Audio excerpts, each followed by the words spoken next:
احنا الفترة اللي فاتت ديت عشنا مع ناس والله زي الفل. وصل بيهم الحال ان هم يغلطوا في ناس ملهمش اي دعوة بالحياة من اساسه، وهبوا حياتهم للدين بس. عالم زبالة بمعنى الكلمة. انهم يعملوا مسرحية يتريقوا فيها على شيخ جليل زي الشيخ محمد متولي الشعراوي، مهما كان مين اللي عاملها ما ينفعش، وكان لازم الرد. يلا بقى روح اعمل لك كوباية الشاي بالنعناع الحلوة وتعالى نشوف الموضوع ده مع بعض. بص بقى، عشان نعرف العظمة والمكانة اللي وصلها الشعراوي في حياته، وعشان الناس كمان تعرف ليه الناس لما بتشوف صورته في الشارع مثلا بتقف قدامها كده وبيحصل لها ذهول ومشاعرها كلها بتتحرك تلقائي، لازم ناخد الموضوع من البداية من الصفر ونعرف أصل الحكاية وإيه اللي عمله عشان يوصل للمكانة دي. سنة 1911 اتولد محمد متولي الشعراوي في قرية اسمها دكادوس في ميت غمر محافظة الدقهلية. أول لما الشعراوي بدأ يتكلم أبوه خده وداه الكتاب وقال للشيخ إن هو هيحفظ القرآن قريب، وكان الشيخ مستغرب من سنه الصغير. سنة 1922 وهو عنده بس 11 سنة حفظ القرآن كله. الشعراوي كان ذكي جدا من صغره، كان بيحفظ أي حاجة قدامه، وبعد ما حفظ القرآن حفظ حكم وأقاويل كتير جدا، وكان بيحب الشعر وحفظ منه كتير. لما خلص الشهادة الابتدائية من سلو البلد عندهم اللي هو ما يكملش تعليم ويساعد أبوه في الأرض،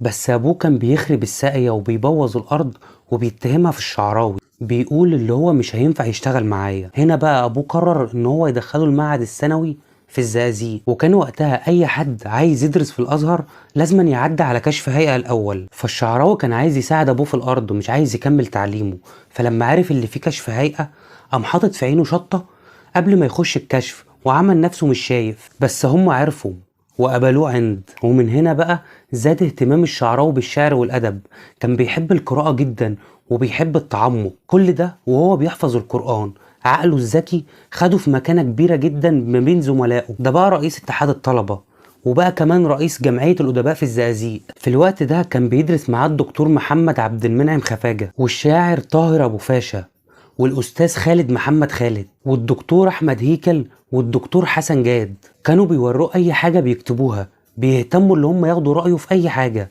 نقطة التحول في حياة الشعراوي لما أبوه قرر اللي هو يسفره القاهرة عشان يدرس في الأزهر، ورغم إصرار الشعراوي اللي هو ما يسافرش بس أبوه كان ظبط له كل حاجة وسفره. الشعراوي بقى قام شارط على أبوه شرط اللي هو يشتري له كميات كبيرة من أمهات الكتب في التراث وفي اللغة وفي علوم القرآن والحديث والتفسير. الشعراوي بيعمل كده كنوع من التعجيز عشان أبوه يرفض ويرجعه تاني وما يسفروش، بس أبوه ذكي وعرف إن الشعراوي بيعجزه فاشترى له كل اللي هو قال عليه.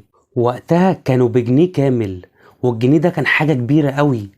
ابوه باع جاموسه عشان يجيب الجنيه ده. وفي لقاء للشعراوي مع الصحفي طارق حبيب بيقول ان ابوه قال له انا عارف ان انت طلبت كل ده عشان تعجزني، بس انا اشتريتهولك عشان تزود نفسك بالعلم. وكل ده كان سبب للشعراوي اللي هو يبقى عنده علم كبير جدا، وعشان الكتب ديت هي الشرارة وهي البداية قام قرأها كلها وحفظها وجاب غيرها وقرأها وحفظها. وهو في الثانوية تزوج الشيخ محمد متولي الشعراوي، وديت كانت رغبة أبوه اختار له واحدة واتجوزها وخلف منها 3 أولاد وبنتين. وسنة 1934 بدأ الشعراوي يخش في المقاومة ضد الاحتلال الإنجليزي، خصوصا إن مقاومة المحتل الإنجليزي سنة 1919 بدأت أصلا من الأزهر. وعشان الشعراوي كان وقتها رئيس اتحاد الطلبة في المعهد قرر اللي هو يكمل المقاومة اللي بدأها من الأزهر، وده كان سبب في اعتقاله كذا مرة. وسنة 1937 التحق الشعراوي بكلية اللغة العربية بالأزهر وانشغل أكتر بالحركة الوطنية ضد الاحتلال الإنجليزي، كان بيطلع مظاهرات ضد الإنجليز كمان وكان هو القائد. في الوقت ده كان معاه في الكلية حسن البنا مؤسس جماعة الإخوان المسلمين. اللي ما تعرفوش اللي أول بيان لجماعة الإخوان المسلمين كان بخط الشعراوي. وقتها كان حزب الوفد هو حزب الشعب، حزب وطني فعلا، والشعراوي كان في الحزب بدافع وطني. وانضم الشعراوي لجماعة الإخوان المسلمين لمدة 2 سنين. وسنة 1939 حصل صدام ما بين حزب الوفد وجماعة الإخوان المسلمين. هنا بقى قرر الشيخ الشعراوي اللي هو يسيب جماعة الإخوان المسلمين خالص ويفضل مع حزب الوفد. في سنة 1943 اتخرج الشعراوي وحصل على أجازة تدريس وبقى معلم، وتعين وقتها في المعهد الديني في طنطا، وبعد كده راح الزقازيق، وبعد كده راح اسكندرية. وبسبب خبرة الشعراوي الدينية ده غير انه حافظ كتاب ربنا وحافظ تفسير السنة كمان، ده غير انه كان بيشرح باللغة العامية البسيطة، عشان كده الناس كلها حبته وبدأ يحقق شهرة واسعة، لدرجة ان سعد زغلول كان يعرفه، والنحاس باشا كمان كان يعرفه، وكان على صلة شخصية جدا بشيخ الازهر وقتها الشيخ حمروش. وسنة 1950 بعد خبرة طويلة الحال بدأ يضيق بالشعراوي، فشيخ الازهر بعته بعثة للسعودية وتعين هناك أستاذ للشريعة في جامعة أم القرى، وكان وقتها ملك السعودية عبد العزيز آل سعود. في الوقت ده كان مقام سيدنا إبراهيم عليه السلام في الكعبة كان عبارة عن بناء كبير، وده كان بيعيق الطائفين حول الكعبة، فالحكومة قررت تنقل المقام. هنا بقى قرر الشعراوي إن هو يتدخل لأنه شايف إن ده حرام. كلم مجموعة من علماء الدين في السعودية، بس هم قالوا له الموضوع انتهى والملك خلاص هينقل المقام. الشعراوي مسكتش، قام بعت للملك عبد العزيز جواب مكون من 5 ورقات عشان يرفض فيه اللي هو هيعمله ده من الناحية الفقهية ومن الناحية التاريخية، وشرح للملك ان هو ما ينفعش ينقل المقام من مكانه، لان في عصر عمر بن الخطاب لما جه الطوفان وحرك المقام من مكانه رجعه تاني لمكانه القديم. ولما وصلت الرسالة للملك عبد العزيز جمع علماء الدين عشان يشوفوا كلام الشعراوي وقالوا ان كلامه صح.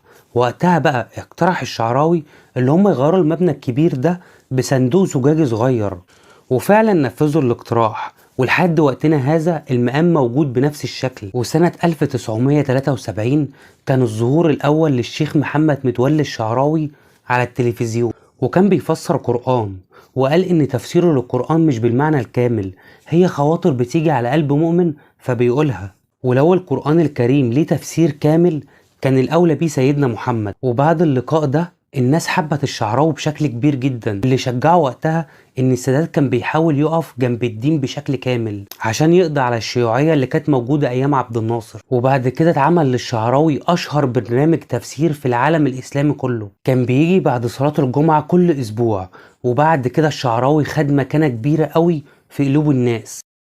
وسنة 1976 الشعراوي خد وسام الاستحقاق من الدرجة الأولى بمناسبة بلوغه سن التقاعد. وسنة 1980 اتعين الشعراوي عضو في مجمع البحوث الإسلامية، وبعد كده اتعرض عليه مشيخة الأزهر وعدة مناصب دينية في كام دولة إسلامية، بس هو رفض وقرر يتفرغ للدعوة. وبعد كده اتفرغ الشعراوي للدعوة وبقى إمام الدعاء. كان عنده حجة وعنده ملكة كبيرة جدا في تفسير القرآن وحقق شهرة واسعة. الشعراوي كان شاعر كبير، كان بيعرف يعبر بالكلمات. وسنة 1981 مسك مبارك الحكم، وكلنا شفنا اللي حصل ما بين مبارك وما بين الشعراوي بعد حادثة اغتيال الرئيس مبارك في اثيوبيا. يا سيادة الرئيس، آخر ما أحب أن أقوله لك، ولعل هذا يكون آخر لقائي أنا بك،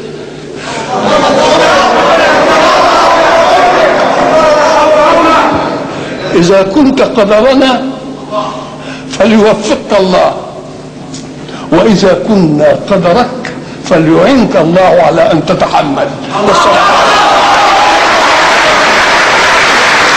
وفي الفترة ديت كان الشعراوي مشهور جدا لدرجة ان الناس كانت بتتكلم عليه اكتر من الرؤساء. في الوقت ده كان ناس كتير قوي بتهاجم الشعراوي زي توفيق الحكيم، ولما لقى الناس بتهاجمه خاف على نفسه وقام معتذر للشعراوي. ويوسف إدريس هاجمه واعتذر برضك، خاف على مستقبله. وحصل الشعراوي على الدكتوراه الفخرية في الأدب من جامعة المنصورة وجامعة المنوفية.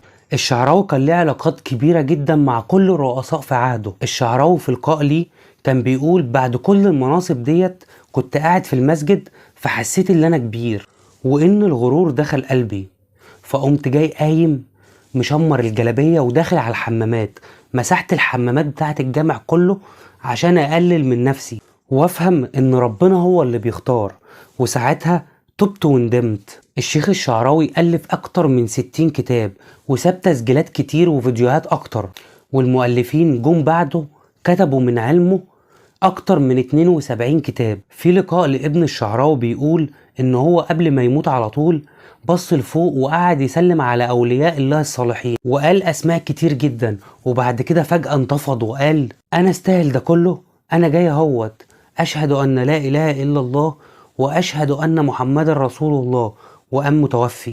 وخرجت جنازة الشعراوي ومشى فيها أكتر من 1,000,000 شخص، وكانت من أكتر الجنازات اللي مشى فيها ناس في العالم كله، وساب وراه ناس كتير قوي بتدعيله وبتحبه. أنا كده خلصت حلقة النهاردة، يا رب تكون عجبتكم. ما تنساش بقى تشترك في القناة وتفعل زر الجرس عشان يوصلك كل جديد. يلا سلام.